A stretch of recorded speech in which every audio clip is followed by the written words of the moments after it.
Hey guys, it's the B-Log, number 14, the best, and anyway, I just found out like a couple days ago that YouTube has actually changed their terms of service, so now you have to get like 4,000 hours of viewing time from others in order to be taken seriously. So start watching so we can reach up to that 4,000 hours or get at least like 1,000 subscribers in the next like 30 days.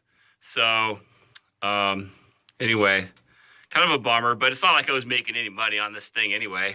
I think I've made like maybe $7 or $8 like lifetime, like from all time, like since I started this channel like about almost 15 years ago.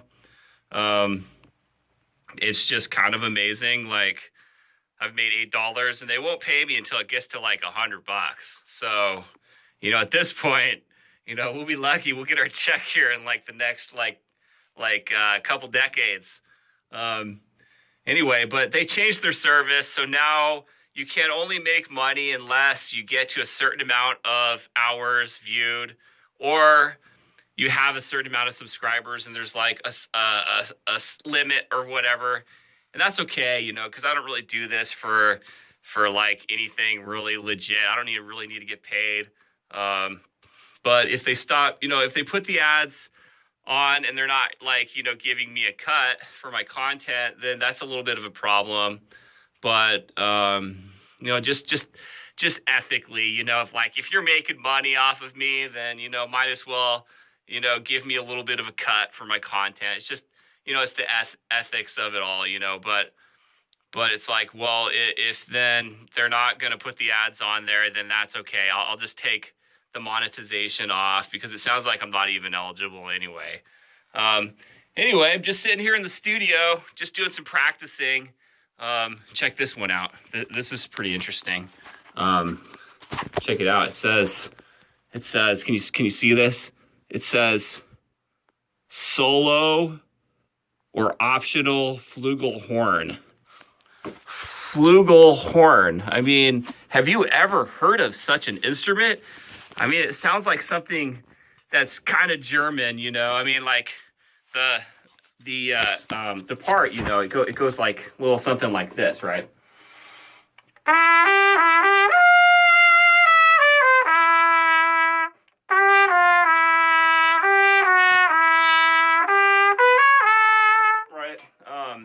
And so that, I missed the E. I know. For those of you who are reading, I played an E flat instead of an E. I make mistakes too.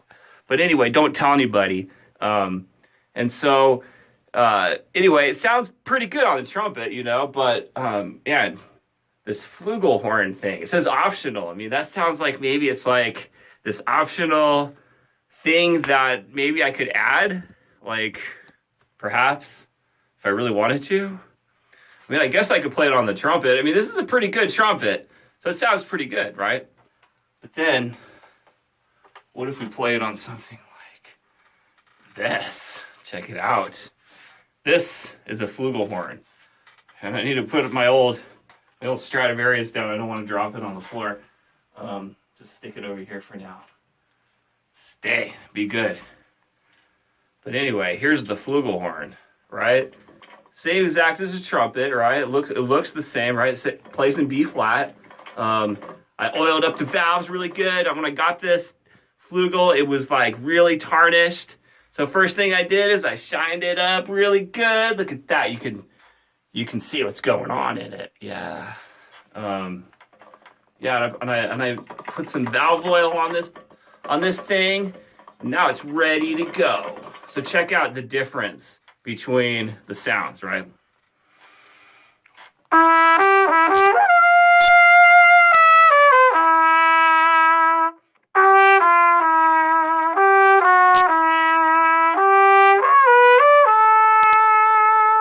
Right?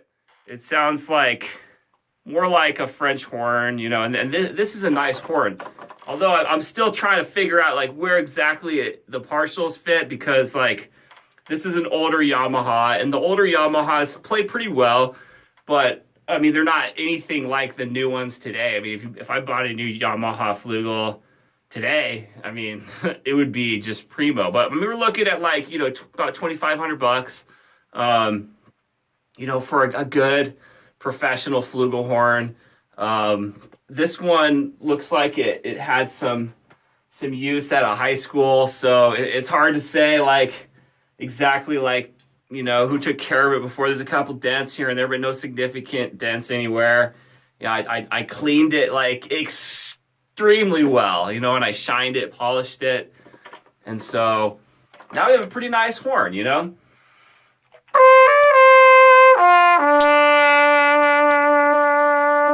right? I mean, what more could you ask for? It's the flugel sound, right?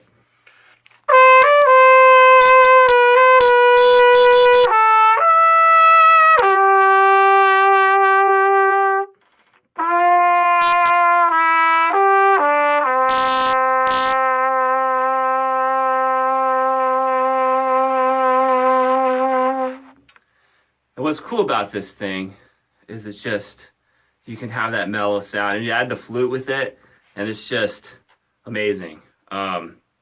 This one, however, this horn doesn't have that third valve kick out, which would be helpful for that. So I have to like really lift that down, to make sure that's not playing sharp, because as you guys know, that note right there, it plays really, really, really sharp.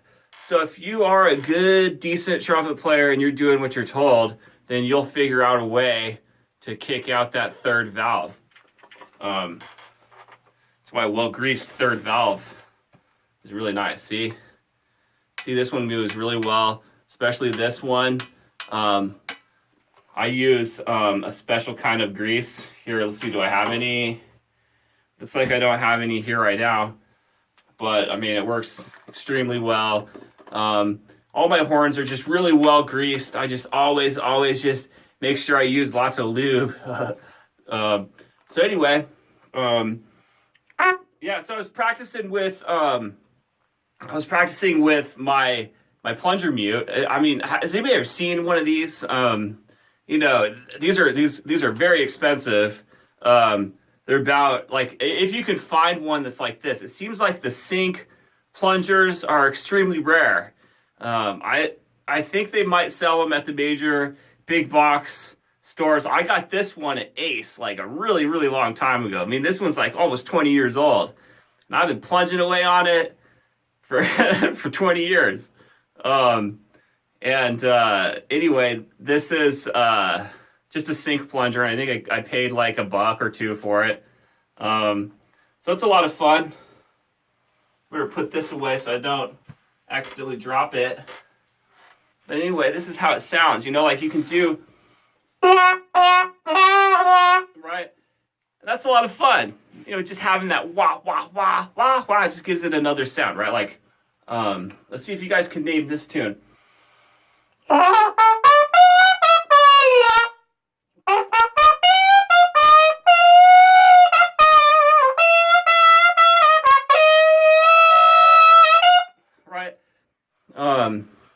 Just a lot of fun, just having a lot of fun with the plunger, like, and you get that growl sound. You can either use your tongue, you can go like, if you like, but I've always found that it's way easier just to go, it's like when you're snoring and you're like, it's like right in there. And so if you can snore really loud, then you could probably growl really well. And I've thought about like having some of that fixed back there, because I snore pretty bad, and like in the morning I'm just like, I feel like I've been like playing trumpet and growling all night, like. But then it's like, well, if I can't growl, then that'll be kind of a problem. So anyway, that's it for the B-log for now. I'll try to think of some other things. Speaking of shining, I've been like, check out this mouthpiece, this trombone mouthpiece. Like, this thing was like super old, and now super shiny. Yeah. Hand that off to one of the guys tomorrow we'll see who's the lucky guy who will get this one. But anyway, all the mouthpieces will look like this. So I mean, just give me the tarnished one and we'll swap it out. We'll be good to go. All right. Anyway, we'll talk to you guys later.